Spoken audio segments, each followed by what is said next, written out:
Bienvenidos a Echando Cuento. Te invitamos a esta conversación entre amigos donde todas las opiniones son escuchadas.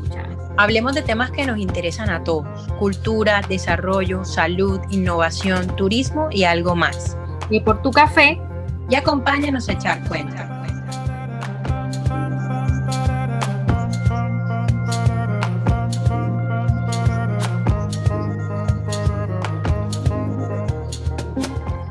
Bienvenidos a nuestro primer podcast. Esta semana tenemos un tema muy interesante y es el apego.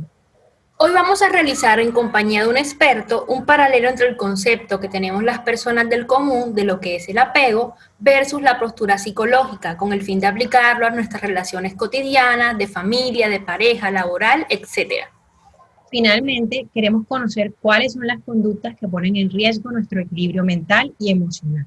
Por eso, hoy tenemos un invitado muy especial, Elías Genei, doctor en psicología, especialista en terapia familiar y de pareja para resolver nuestras dudas de ignorante. Bienvenido, Elías.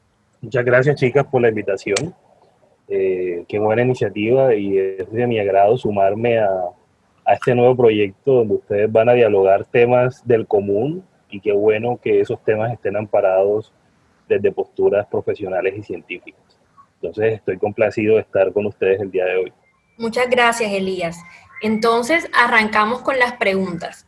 La primera y más importante de todas es, ¿cuál es la definición de apego? ¿Y cuál es la diferencia entre lo que se entiende por apego desde la psicología y lo que piensan las personas del común? Antes de hacer este podcast hicimos un sondeo y la mayoría de personas asocia el apego con temas materiales, es decir, con el apego a los bienes materiales o con el apego a temas románticos, a la pareja, al esposo, al novio, etc. Bueno, el apego se relaciona también con algo que se llama vínculos afectivos. Si nosotros vamos al origen etimológico de la palabra vínculo viene del latín vinculum, que significa unión o atadura. Realmente el apego es la base que los seres humanos tienen para poder explorar el mundo. Y el apego tiene algunas características, como lo son el hecho de la reciprocidad de los vínculos, es un elemento muy importante. El hecho de brindar seguridad a las personas con las cuales estamos interactuando. Y el apego sienta las bases para las interacciones futuras. O sea, el hecho de que los seres humanos necesitamos de otros seres humanos para poder subsistir y para poder desarrollarnos.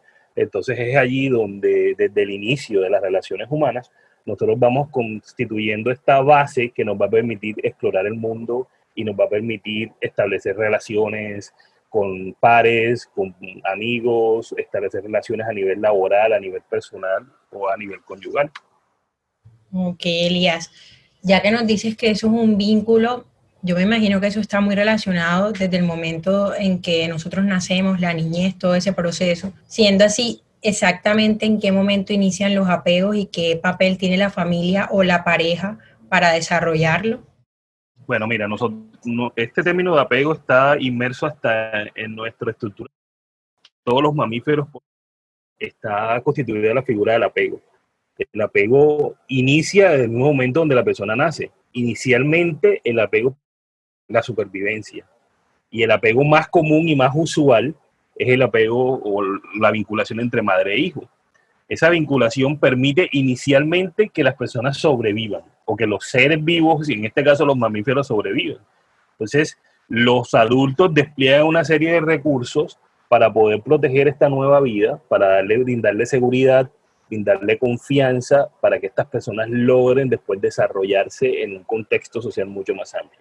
Entonces, respondiendo a tu pregunta muy puntual, el apego inicia desde el mismo momento en donde nacemos, porque es allí donde comenzamos a desplegar toda esa serie de recursos para poder garantizar en cierta medida la subsistencia. Bueno, Elías, ahorita que explicabas la definición de apego, hablabas que esto está inmerso en nuestra naturaleza humana. Entonces, esto quiere decir que el apego no necesariamente es algo negativo. Partiendo de esto, nos gustaría saber cuáles son las conductas que se consideran normales y cuáles no. A ver, el apego no es para nada negativo, es necesario y es esencial. Eso es lo primero. La manera como se realiza ese proceso de apego puede llegar a constituirse en un apego negativo. Me explico. Hay distintos tipos de apego. el apego seguro, el apego inseguro o el ambivalente y el apego ansioso. Entonces, el apego seguro es que todos estos adultos posibilitan que esta nueva persona se sienta segura de sí misma, se sienta con confianza porque tienen garantizada una serie de recursos básicos y esta persona puede explorar el mundo de una manera segura. Así también se van a establecer las relaciones humanas. Entonces, estas personas por lo general no necesitan todo el tiempo que la figura con la que están vinculados esté presente, sino que esa figura le brindó los mecanismos para que él se pudiera desarrollar de manera autónoma. En el apego inseguro o el apego ambivalente, necesita permanentemente la presencia de la figura de vinculación para poderse sentir tranquilo. Ejemplos, te voy a poner ejemplos en la vida cotidiana. El niño que va el primer día al colegio y no se le quiere desprender de las faldas de la mamá. Eso puede ser un apego inseguro o ambivalente. O la pareja que todo el tiempo requiere estar llamándose y pidiendo permisos en el celular, porque si no está presente esa figura de vinculación se van a comenzar a sentir mal. Y el apego ansioso es que la presencia de esa figura de vinculación o la presencia de esa figura que por lo general genera seguridad, tranquilidad, paz, le va a ocasionar malestar. Este es un ejemplo de pronto de una persona que está relacionada con un violento. La presencia del violento va a generar un malestar que se constituye después en un malestar clínicamente significativo. Entonces, con esa distinción, con esos tipos de apego, yo lo que te quiero decir es que hay distintas maneras de interpretar el apego y depende de cómo ese proceso inicial de vinculación se puede desarrollar a lo largo de la vida. Eso no quiere decir que sea una relación causal. De pronto las personas se han dado cuenta de eso y hacen ajustes a lo largo del ciclo vital, pero si se lleva de manera inadecuada, esto puede generar problemas más adelante. Qué interesante, la verdad es que ahorita que nos estás contando me causa mucha curiosidad porque normalmente asociamos la palabra apego a una connotación negativa. Y ahorita lo que tú nos estás diciendo es que, o eso es lo que entiendo, es que prácticamente vínculo es igual a apego. Y puede ser un vínculo positivo o un vínculo negativo, ¿cierto?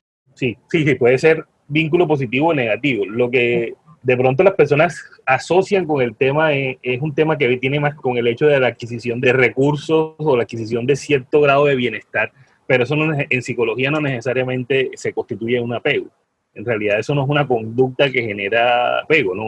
Ahí podemos hablar de otras patologías como por lo menos el tema de las dependencias, que se constituyen en conductas patológicas. Por ejemplo, yo dependo del celular, puedo depender de, qué sé yo, de estar todo el tiempo con alguien o algo, puedo depender de cualquier cosa material, si yo no voy a rumba me siento mal, pero eso no necesariamente tiene que ser exclusivamente con un tema de apego.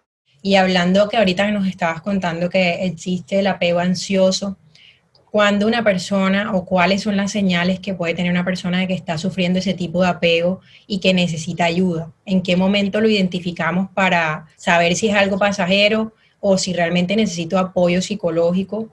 Ok, ahí tenemos que hacer distinciones dependiendo del ciclo vital. O sea, si es un niño, recuerda que el ansioso es que la figura de vinculación me genera a mí problemas que son clínicamente significativos. Si es un niño que tiene unas conductas inadecuadas en la casa, que todo el tiempo está haciendo pataletas, que todo el tiempo está llorando, que todo el tiempo está generando o llamando la atención, esas son conductas que hacen ver que puede tener problemas a nivel conductual y comportamental y por ende también problemas de apego. En la adultez podemos ver personas que son pasivas, personas que son ansiosas, personas que en realidad el otro juega con ellos de una manera muy fácil, siempre están inquietos. Eso puede ser indicio de que hay una patología y que puede en realidad hacerse un trabajo respecto a eso. Elías, siguiendo con el tema, ahora que ya sabemos que el apego puede ser también, pues naturalmente positivo, puede volverse un apego ansioso, ¿cómo podemos identificar qué conductas nos llevan a tener ese tipo de apegos? Si yo en mi vida normal, durante mi historia, he tenido una conducta completamente normal y de un momento a otro, ¿qué puede desencadenar esta situación? A ver, me explico. Eso depende en gran medida de las pautas de crianza que tú tengas. Esas pautas de crianza que tú tienes se van a reflejar en la manera como tú te comportas en el contexto social, educativo, personal. Cuando, por ejemplo, comienzan las relaciones de noviazgo, por lo general, Nosotros somos unas personas inexpertas que inicialmente no sabemos cómo se manejan las relaciones interpersonales y creemos que los fracasos son los peores del mundo. Tenemos un manejo inadecuado de las relaciones interpersonales, que es un proceso normal que se da a lo largo de la vida, o sea, somos inexpertos. Pero cuando ya tú estás en la edad adulta, que se supone que tienes que tener unas metas y una orientación clara en tu vida, y por ejemplo, en una relación de noviazgo, tú tienes una relación de dependencia, tú necesitas que todo el tiempo te estén reportando, tú necesitas que todo el tiempo tienes que llevar el control, tienen que pedirte prácticamente permiso para actuar de manera autónoma, eso puede ser indicios de que hay, por ejemplo, un apego inseguro. Entonces, nosotros en las relaciones humanas es cuando comenzamos a probar la manera como nos relacionamos. Por ejemplo, en la adolescencia, quizás que la parte social es tan importante, el hecho de que no estés con un amigo te ocasiona una crisis. Eso puede ser también un grado de dependencia. Entonces hay un sinnúmero de, digamos, de conductas que dependen de las situaciones en particular y de pronto si nosotros nos ponemos a hablar aquí, nos llevamos todo el tiempo hablando de esa sola conducta. Son conductas que generan un malestar en el individuo y que te lo voy a resumir, generan un malestar clínicamente significativo en el individuo y que tiene problemas, que le ocasiona al individuo problemas adaptativos. O sea, nosotros a lo largo que avanzamos en nuestro ciclo vital tenemos que hacer ajustes para poder adaptarnos a cada una de las etapas. Entonces a estas personas les cuesta mucho más trabajo hacer ese tipo de ajustes y por ende podemos sospechar que hay alguna dificultad en la manera como están concibiendo ellos los vínculos afectivos. Elías, ahorita viene una pregunta que fue la más común entre nuestros amigos. Todos querían saber lo mismo y me causó curiosidad y a Amelia también, y es, ¿el apego es amor o es algo totalmente diferente? O sea, todos lo relacionan a temas de pareja. ¿Por qué crees tú que pasa eso? ¿Por qué crees que la gente relaciona la palabra apego con amor o relación, sí, de pareja? El amor es un tipo de apego, por decirlo de una manera particular. O sea, nadie se va más si no está con el otro, si no está de una manera u otra conectado. El amor es algo mucho más complejo, que no solamente implica apego, sino que implica unos procesos de construcción que son bastante complejos y por lo general la gente no trabaja. O sea, el apego se constituye en ese vínculo que crean las personas, pero es un vínculo afectivo que están creando las personas. Y ese vínculo afectivo permite satisfacer las necesidades físicas, sexuales, comportamentales que tiene el otro. Entonces, por eso es que la gente lo relaciona con el hecho del amor. Pero amar implica no solamente la parte emocional, y ahí quiero hacer cierta claridad, sino que el amar implica también la parte cognitiva, la parte comportamental y la parte comunicacional. Entonces, digamos como que en el amor no solamente voy a centrarme en la emoción producto de ese vínculo, sino que tengo que ampliarlo mucho más. Entonces, lo que la gente relaciona con apego es el vínculo, y el vínculo lleno de emoción, o sea, el vínculo amoroso como tal, y por eso es que la gente lo relaciona exclusivamente con la pareja. Pero como te digo, el amor implica otros componentes que son esenciales y que son determinantes para que la pareja puedan tener una vida más o menos exitosa. Ok, Elías, muy interesante. Y ya yo creo que queda resuelta la duda que tenían todos nuestros amigos cuando nos hacían esa pregunta. Ahora continuando, esto es una pregunta que teníamos Laura y yo puntualmente cuando hacíamos la investigación, y es ¿cuál es la relación que tiene el apego inseguro con las enfermedades mentales? Puede ser que una persona con algún tipo de enfermedad mental tienda más a presentar un apego inseguro, o por el contrario también, una persona que presenta apego inseguro pueda esto llevarlo a sufrir algún tipo de enfermedad mental.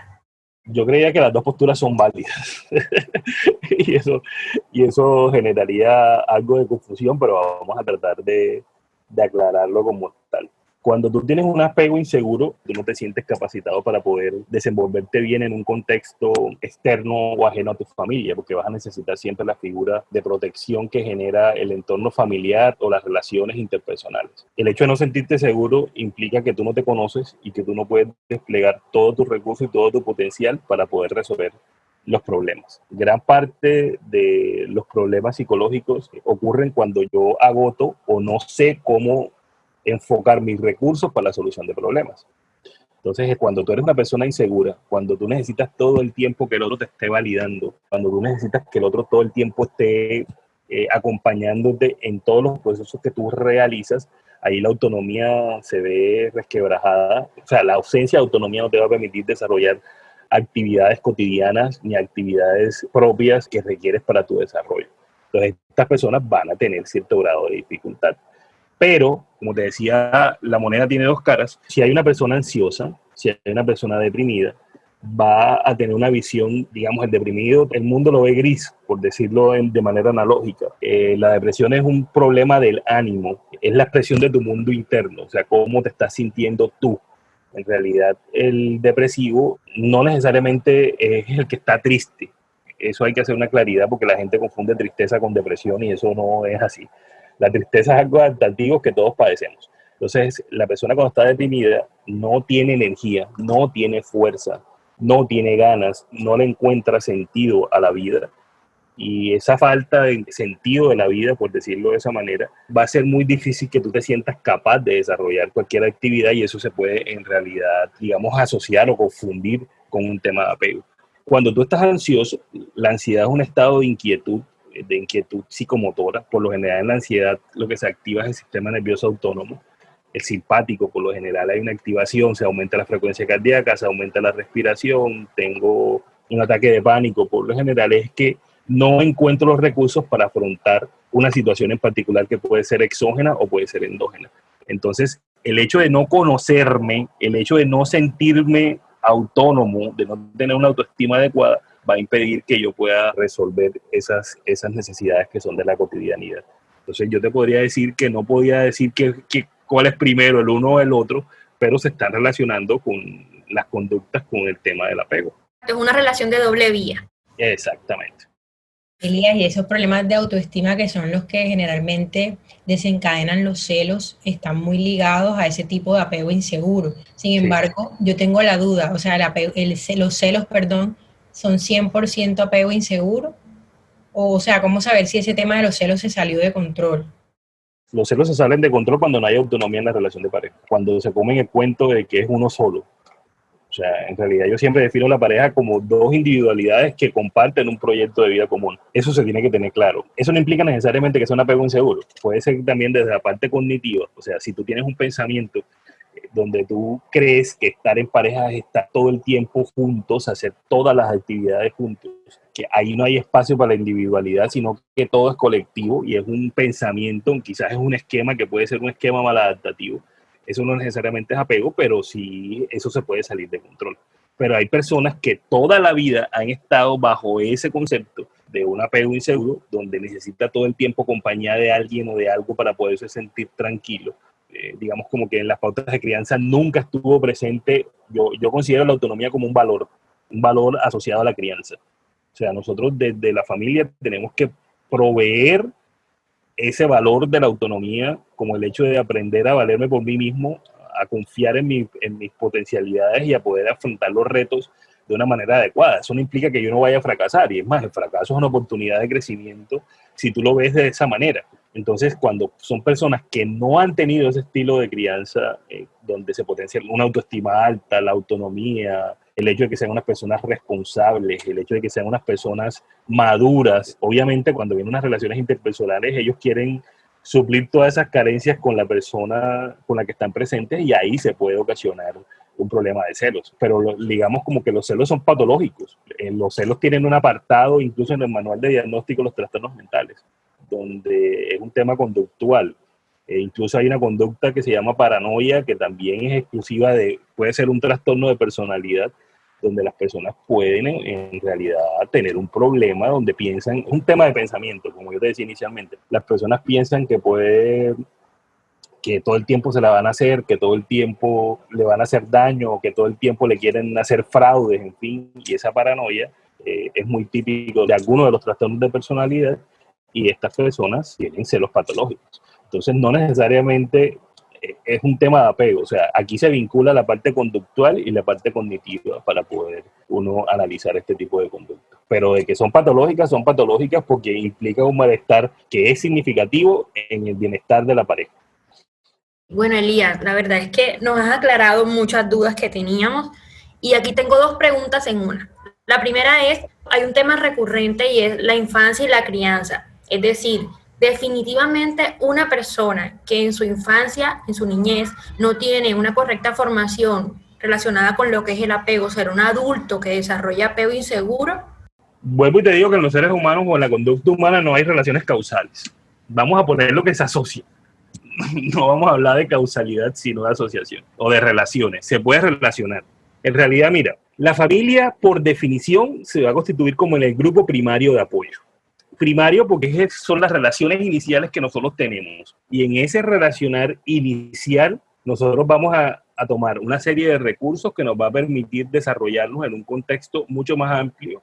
En los niños comienza a ser el colegio, el barrio, la comunidad. Después, cuando llega la adolescencia, se amplía mucho más. Pero lo que yo te puedo decir es que puede tener relación, pero es que el ser humano también se da cuenta y el ser humano puede estar haciendo ajustes. Entonces, yo no puedo, o yo no soy de los que pienso, más bien, voy a hacer esa claridad, de lo que todo lo que tienes en la adultez es responsabilidad de la infancia. Sí tiene una relación, pero tú a lo largo de tu crecimiento vas haciendo ajustes y vas modificando esos elementos que son negativos y puedes tener una conducta mucho más adaptativa. Entonces, ¿qué se relaciona? Sí se relaciona. Sí, lo que te quiero hacer la claridad es que no es una relación causal. Nos quedó muy, muy claro. Gracias, Elías. Adicionalmente, continuando con las preguntas, queríamos saber qué estrategias se deben tener en cuenta para mantener en nuestras relaciones un apego seguro. ¿Qué podemos hacer en nuestro día a día para garantizar que nuestro comportamiento no se está alejando de eso que se considera normal o de eso que considera que está bien? Ok, aquí hay varios elementos que son bien importantes y la pregunta estuvo muy compleja y muy chévere. Uno es que uno no puede nunca abandonar el crecimiento y el desarrollo personal. O sea, a lo largo de nuestra vida, todo el tiempo tenemos que estar en función, tener una actitud autorreflexiva para poder identificar qué elementos yo puedo totalmente mejorar. Yo tengo un dicho que dice que no se trata de ser el mejor, sino mejor. Cuando uno es mejor, no el mejor, porque el mejor puede ser una actitud incluso hasta negativa, de creerme lo mejor del mundo, es como muy egocéntrico. Pero si yo soy mejor, todo el tiempo yo estoy analizando qué aspectos de mi vida puedo mejorar. Y eso me permite hacer ajustes a lo largo de mi ciclo vital para llevar unas relaciones mucho más tranquilas y para poder actuar de manera mucho más segura. O sea, eso es inicialmente. Lo que te digo es que a nivel personal es muy importante tener esa actitud de crecimiento que le permita un desarrollo y una mejor adaptación a los entornos de donde nosotros estemos. Y a nivel de las relaciones interpersonales es muy importante, incluso hay un enfoque que se llama el enfoque de reconocimiento de derechos. Yo no solamente voy a hablar de derechos desde el punto de vista de las leyes como tal, sino desde el punto de vista práctico. El hecho de que yo reconozco que tengo una serie de límites y que yo no puedo sobrepasar esos límites. Entonces, en todas las relaciones humanas, hablo de amistades, hablo de familia y hablo de pareja, tiene que haber un espacio para la individualidad. Tiene que haber un espacio para estar conmigo mismo. O sea, cuando yo renuncio a ser yo, por ser yo en pareja, estoy actuando de manera negativa. Nunca se puede renunciar al hecho de ser yo. Y yo tengo que aprender que tengo un límite, que tengo que respetar la vida y tengo que respetar los espacios de los demás. Entonces, eso aplica para las relaciones interpersonales, eso aplica para las amistades, eso aplica para la familia. Incluso cuando uno es adolescente es muy importante trabajar el tema de las habilidades sociales, que es el hecho de saber decir las cosas, el hecho de poder desarrollar todas esas habilidades que me van a permitir manejarme bien en el entorno social. Y una de esas es la asertividad. Por ejemplo, yo tengo derecho a decir que no. No tengo por qué sentirme mal si digo que no. Y el otro no tiene por qué sentirse mal si yo estoy diciendo que no. Entonces, cuando yo estoy con esa actitud todo el tiempo de reconocer los derechos de los demás y obviamente estoy reconociendo los derechos míos y no comienzo a invadir espacios que no me corresponden, como los celulares, como el número de cuenta, como los correos, como el tiempo. Hay que aprender a respetar cada uno de esos elementos para poder tener una vida un poquito más tranquila. Oye, qué chévere porque hoy nos cambió toda la perspectiva que teníamos de lo que era el apego y realmente esto aplica a todo, porque hasta se me vienen a la mente, porque los celos no solo son entre parejas, hay celos entre amigos, Sí. y es un tema muy común. Entonces creo que es muy chévere entender qué significa crear un vínculo afectivo y que el vínculo va a ser de una u otra manera y que va a ir cambiando a lo largo de la vida, dependiendo de las decisiones que nosotros vamos tomando y cómo nos vamos adaptando a cada etapa de nuestra vida. Entonces, bueno, Elías, la verdad que ha sido una charla muy chévere, tuvimos un gran aprendizaje. La idea era construir y conocer ese concepto desde diferentes maneras, tener nuevas herramientas para afrontar estas situaciones, y estoy segura que todas las personas que nos están escuchando les va a servir muchísimo. Bueno, muchas gracias, Elías. Esperamos tenerte nuevamente en nuestro programa. Bueno, muchas gracias a ustedes por la invitación. Espero que este programa sea de utilidad para las personas y que sigan con esa actitud de conocer un poco sobre los aspectos esenciales en la vida y bueno, siempre la orden. Bueno, gracias y gracias a todos. Chaito.